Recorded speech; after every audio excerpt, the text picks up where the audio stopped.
Hey, what's up everyone? My name is Mario and today I want to talk about two people who have had a huge impact on my life. One through music and one through storytelling. Neil Peart was a Canadian drummer and lyricist, now as one of the greatest rock musicians who ever lived. Thomas Harris is an American author who created one of the most unforgettable characters in the history of fictions, Dr. Hannibal Lecter. They come from completely different worlds, but both of them changed their fields forever. Let me tell you why.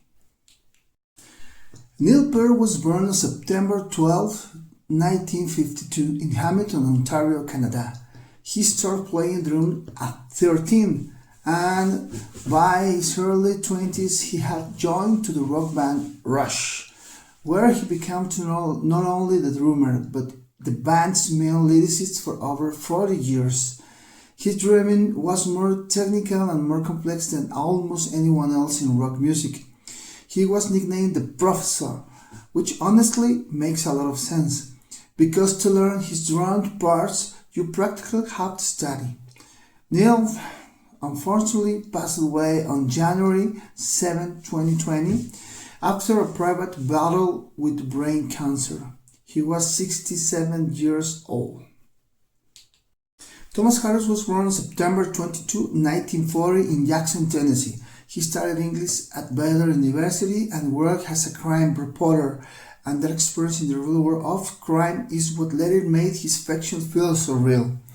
His first novel, Black Sunday, came out in 1975, but it was Red Dragon in 1981 that introduced the world to Hannibal Lecter. Since then, his books have sold more than 50 million copies worldwide.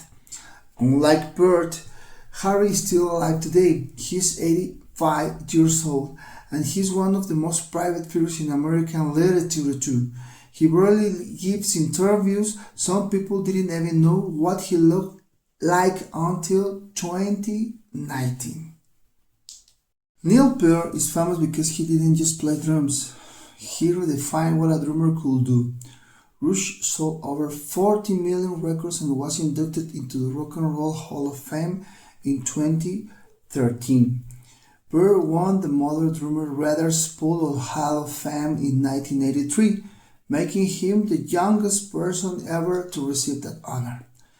He was also a published author. He wrote 7 non-fiction books about his travels.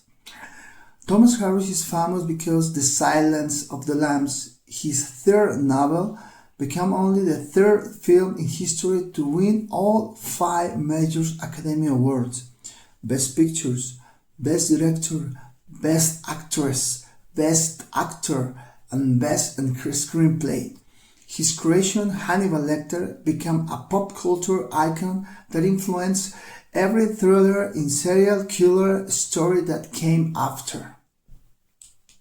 Now, if we compare them, there are some really interesting similarities and differences. Both of them start their careers later than you might expect. Peart didn't join Rush until he was 21. Harris didn't publish his first novel until he was 35. So neither of them was overnight success. They had to work hard to get there, and they should both to consider examples of persistence paying off. However, the working style could be more different. Peart was more prolific than Harris. He recorded over 20 albums with Rush, wrote 7 books, and was constantly performing and creating. Harris, on the other hand, is much slower. He has published only 6 novels in 50 years. Some people might find that frustrating, but honestly, I think it shows that he cares deeply about quality over quantity. Another big difference: Peart was very public figure. He loved interacting with fans, even he was introverted at heart. Harry is one of the most private authors alive. He went from 1976 and 2019 without giving a single public interview. That's 43 years of silence, which is almost as impressive as his books. Now let me answer a few specific questions.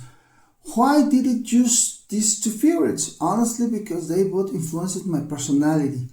I've been playing drums since I was a teenager, and Neil Peart was the reason I pushed myself to get better. And Thomas Harris, reading The Silence of the Lambs was the first time I felt like a thriller novel could actually be literature. What are some of their most famous contributions? For Perth, it's albums like 2112, Moving Pictures, and the song YYC, which any drummer will immediately recognize. For Harris, it's obviously the Hannibal Lecter series, and more specifically, the characters of Clarice Starling, who changed who we see female protagonists in crime fiction. What is my overall opinion? I believe that if you want to understand what it means to be truly great at something, you should study both of these men. Perth shows you what dedication and constant improvement look like. Harris shows you what patience and craftsmanship look like. Neither of them ever took the easy path. And now, just for fun, let me put Neil Peart next to another legendary drummer, Gavin Harrison, born in 1963 in London, England, best known for his work with Porcupine Tree and King Crimson. If you compare the three, Peart, Harrison, and average rock drummers, the differences are enormous. Neil Peart had the largest drum kit of their three. He was the most decorated. He won the Modern Drummer Hall of Fame poll 38 times throughout his career. He also wrote the most books of any drummer on this list, 7 in total. Gavin Harrison, on the other hand, is arguably the most technical complex of the three in terms of rhythm theory. He created something called rhythm illusions, grooves that sound like they're in one time signature but are actually in another. Rolling Stone ranked him as the third greatest drummer of the past 25 years, which is no small thing. Both of them are far more innovative than your average Europe drummers, but if I had to pick the most influential overall, I'd still go with Peart, because the sheer number of musicians who cite him as their number one inspiration is something neither Harrison nor almost anyone else can match. So, to wrap this up, Neil Peart and Thomas Harris are two very different people, but they share something essential. They would refuse to settle for being ordinary.